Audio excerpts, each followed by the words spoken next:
Sarah Kruger. How are you doing today? I'm doing well. It's a beautiful day. I know it's a beautiful day. We're in front of the Wake County Animal Shelter today. You're doing a story about animal shelters. What's going on with them? Yeah, so this story, man, it is tough to talk about Okay. because I am an animal lover. But our story is looking at euthanasia rates in the state of North Carolina, specifically at animal shelters and how those have been trending. And basically starting in 2010, like if you're looking at a line graph, it starts to go down, euthanasia rates in shelters statewide. And then now, it like bottomed out in the pandemic. The theory being a lot of people were home, able to like better care for their pets, adopting more pets. Yes. But now it's starting to tick back up slightly. And so that is what our story is looking at. Oh, that's concerning, especially everybody adjusted their life so quickly when COVID happened. And then obviously the pets are kind of lost as got to go back to work, got to go back and do errands. Hey, let's save some money instead of Instacarting and things like that. They're not as home as often much anymore. What is there a specific place where rates are most concerning? Yeah, so we looked at numbers statewide. So the highest euthanasia rates were in Nash, Columbus, and Washington counties. And the lowest were in Anson, Stanley, and Macon counties. And statewide, it's roughly like a quarter of animals will not make it out of the shelter, is what the data provided to us by the state says. And that's data from last year, from 2024. And so why, right? Like a big question, why? Yeah. Talk to the shelter director here in Wake County and also talk to the state's animal welfare director to try to get some insight on that. Yes. And really what they both pointed to is the economy. Uncertain economic times means that you're less likely to take on additional financial expenses. Yes. I mean, if you are not sure and if you that's can. kind of the smart thing. If you can't afford a pet, Right. please don't get a pet. Am I right? Right. Yeah. Yeah. I mean, I would say that's right. Like we want responsible pet owners who can care for their pet. And so, I mean, I think it's leading to, fewer people adopting pets, but then also those who did adopt animals and are struggling financially, surrendering more animals to the shelter. Oh, yes. So that's a problem. And then the other thing that the Wake County Animal Shelter Director talked about are restrictions at rental homes and apartments. So not just like, I think of like, I asked her, oh, you mean like breed restrictions? And she said that, but also size restrictions that a lot of rentals will say, you can't have a dog that's this breed or over X amount of pounds. And that's causing families who could care for their pet to bring them here to the shelter, to surrender them. And then back to that financial point, one other thing she mentioned that really stuck with me was it is expensive to euthanize an animal. And so if you are a family who has a beloved pet who is having medical issues and you can't afford their care, or maybe there is no treatment option and euthanasia is the most humane thing, if they can't afford it, then they're bringing them here to the shelter, or then they just end up getting euthanized at the shelter. And so it's a very complex problem, and it's hard for me to think about. It's certainly hard for the people at these shelters who are animal lovers to think about, like making those really tough choices sometimes of which animal should be euthanized for space or other reasons too. Wow. So, so here, especially in Raleigh, we see the development, we see these apartments. I did not think of on the back end of it, the rules and regulations to get tenants in there. And so Michaela, our photog here, literally have pointed out she didn't see any small dogs. So the reason why I have this yellow sticker on, I've never been to an animal shelter. So I walked in, saw the dogs, really cute dogs, but she didn't see any small dogs. So I can imagine there's only large dogs.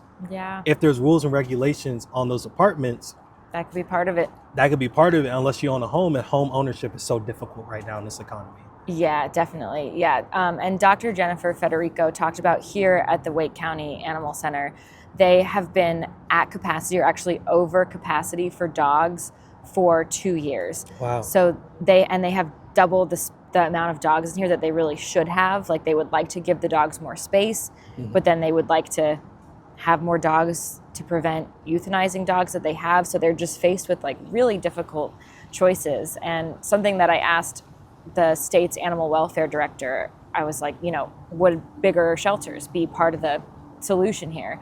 And she said, no, it's, build it and they will come.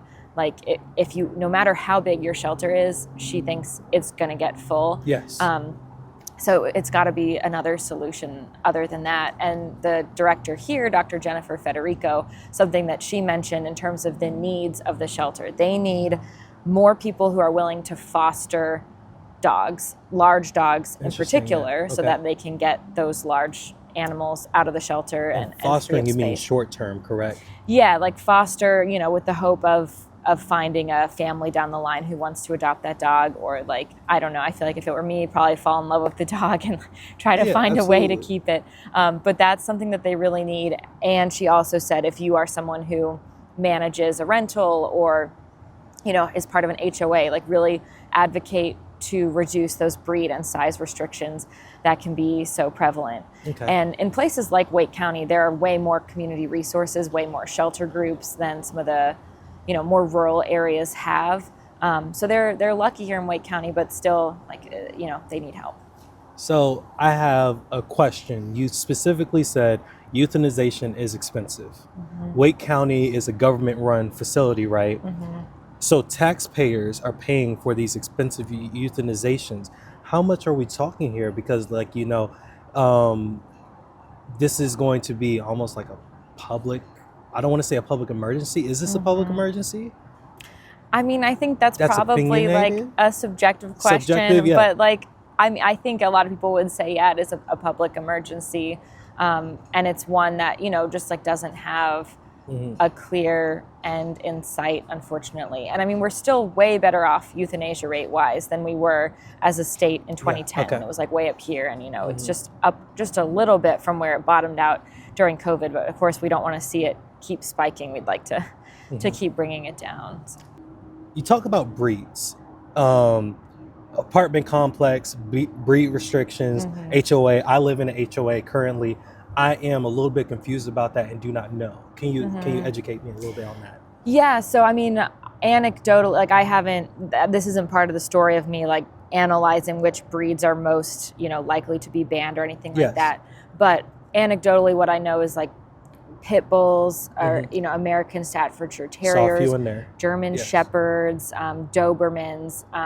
Those are the types of breeds that often get restricted from rentals and from apartments. And it's been a while since I rented an apartment too, but the size thing, I guess it'll say, I have seen that on like even Airbnbs I try to rent, you know, it'll say like one dog that weighs less than 50 pounds and my dog is like 85, he should be 70, but that's another story.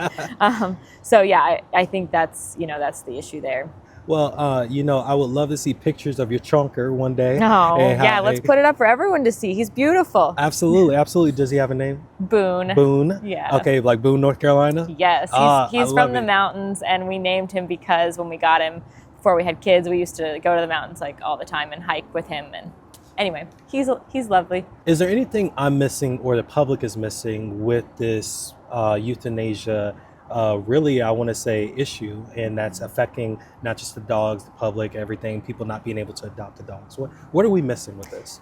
Yeah, you know, I think just really the undercurrent of the interviews I did for this story is really like a call to action. You know, the idea that the conditions and what's going on inside the shelter is a reflection of the community outside the shelter as well. So if times are tough outside the shelter, like we mentioned economically, times are tough inside the shelter. So those of you who are watching who do have the resources to adopt or, you know, to foster even short term, help free up space, help save a life, it'll take a team effort.